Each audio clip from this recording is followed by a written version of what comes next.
Right ఇక super exclusive news చూస్తున్నాం. AP అటవీ శాఖ మంత్రిగా డిప్యూటీ సీఎం పవన్ కళ్యాణ్ తన మార్కు చూపిస్తున్నారు.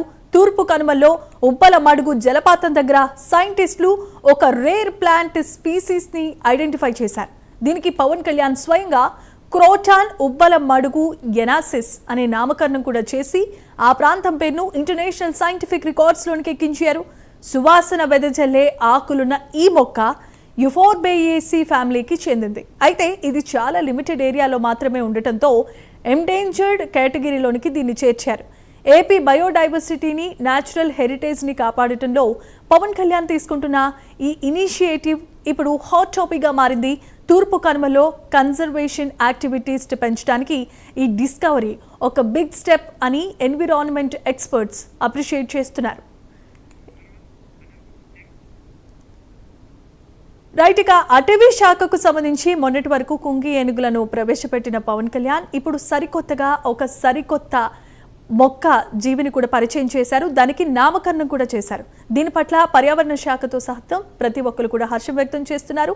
ఇలాంటి మంచి కార్యక్రమాలు చేయటం వల్ల పర్యావరణ పరిరక్షణకి ఎంతో దోహదం చేస్తుందని ఏపీ ఉప ముఖ్యమంత్రి పవన్ కళ్యాణ్ అభిప్రాయపడుతున్నారు. ఇదే అంశానికి సంబంధించి మరిన్ని అప్డేట్స్ అందించడానికి మా కరెస్పాండెంట్ రవి వర్మ లైవ్ ద్వారా సిద్ధంగా ఉన్నారు. రవి వర్మ. ఎస్ జమీమా, ఇవాళ డిప్యూటీ సీఎం పవన్ కళ్యాణ్ రాష్ట్ర అటవీ శాఖ మంత్రిగా బాధ్యతలు చేపట్టినప్పటి నుంచి వినూత్నమైన కార్యక్రమాలు, ఆదర్శవంతమైన కార్యక్రమాలు చేపడుతూ వస్తున్నారు. గతంలో చూసాం, ఇదివరలో కుంకి ఏనుగులు అంటే చిత్తూరు జిల్లా పడమటి ప్రాంతాల్లో కుంకి ఏనుగుల అటవీ సంరక్షణ పరిధిలో ఏనుగుల బారిన రైతులు చాలా ఇబ్బందులు పడుతున్నారు. వాటిని సంరక్షించి ఏనుగుల బారి నుండి రైతులను కాపాడుతూ వారి పంట పొలాలను సంరక్షించేందుకు కుంకి ఏనుగుల స్కీమ్ను అయితే ప్రవేశపెట్టారు. కుంకి ఏనుగుల ద్వారా సత్ఫలితాలు సాధించింది. జిల్లా అంతటా కూడా రైతులు హర్షం వ్యక్తం చేస్తున్నారు. వారి పంట కూడా నష్ట నివారణ చర్యలు కూడా చేపడుతూ వస్తున్నారు. అదే తరహాలో ఇవాళ రాష్ట్ర అటవీ శాఖ మంత్రి మరో ముందడుగు వేశారు. తూర్పు కనుమల్లో ఉన్నటువంటి ఉబ్బలమడుగు ప్రాంతంలో కన్జర్వేటివ్ ఫారెస్ట్ డిపార్ట్మెంటు అంటే అటవీ శాఖ అధికారులు పరిశోధనలు చేపట్టారు. శాస్త్ర సాంకేతికపరమైన పరిశోధనలు చేపడుతూ వచ్చారు. ఈ క్రమంలోనే అత్యంత అరుదైన మొక్క సంతతికి చెందినటువంటి మొక్కను అటవీ శాఖ అధికారులు అయితే గుర్తించారు.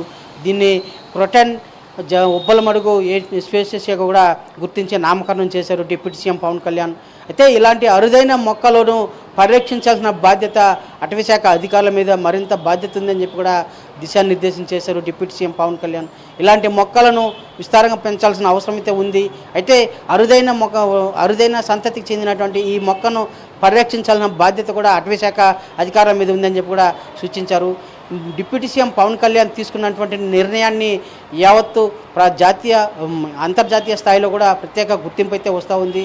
ముఖ్యంగా ఇలాంటి అరుదైన వృక్ష సంపదని పరిరక్షించడమే కాకుండా ఏపీ బయోడైవర్సిటీ నేషనల్ హెరిటేజ్కి కూడా అన్ని విధాలా తోడ్పాటు అందిస్తున్నారని చెప్పి కూడా ప్రజలందరూ కూడా హర్షం వ్యక్తం చేస్తున్నారు. అలాగే రాష్ట్రంలో ఉబ్బలమడుగు ప్రాంతంలో ఇలాంటి అరుదైన సంతతికి చెందిన మొక్కను గుర్తించిన ఫారెస్ట్ అధికారులను అభినందించడమే కాకుండా ఈ మొక్కను మరింత పరిరక్షించాలి, అలాగే ఈ మొక్క యొక్క సంతతిని ఉత్పత్తికి దోహదపడాలి, అందుకు అవసరమైన చర్యలు చేపట్టాలని చెప్పి కూడా అధికారులకు దిశానిర్దేశం చేశారు. చీఫ్ కన్జర్వేటివ్ ఫారెస్ట్ అధికారి చలపతిరావుకి దిశానిర్దేశం చేశారు. ఆ మేరకు ఫారెస్ట్ అధికారులు కూడా ఆ కార్యక్రమంలో నిమగ్నమైనట్టు కూడా తెలుస్తుంది. ముఖ్యంగా అరుదైన వృక్ష సంతతికి చెందినటువంటి ఇలాంటి మొక్కను అంటే ఈ మొక్క ముఖ్యంగా ఏంటంటే సువాసన వెదజల్లుతుంది. చుట్టుపక్కల ఉన్నటువంటి ప్రాంతాన్ని అన్నింటినీ కూడా ఆహ్లాదకరంగా ఉండేలా సువాసన వెదజల్లుతూ ప్రకృతిని మమేకమయ్యే చేసే విధంగా కూడా ఉంటుందని చెప్పి కూడా వీళ్ళ పరిశోధనలో స్పష్టమైంది. దానికి అనుగుణంగానే ఇవాళ చర్యలు చేపట్టారు. డిప్యూటీ సీఎం తీసుకున్నటువంటి చర్యలను కూడా యావత్తు జాతీయ స్థాయిలో ప్రశంసలు అయితే కురిపిస్తూ వస్తున్నారు. ఇలాంటి అరుదైన మొక్కల సంతతికి మరింత పరీక్షించిన బాధ్యత కూడా ఫారెస్ట్ అధికారుల మీద ఉందని కూడా డిప్యూటీ సీఎం దిశానిర్దేశం చేశారు. ఆ దిశగా ఫారెస్ట్ అధికారులు చర్యలు చేపట్టేందుకు రంగం సిద్ధమైనట్లు కూడా తెలుస్తోంది. Jemimah. Right, thanks for the updates Varma.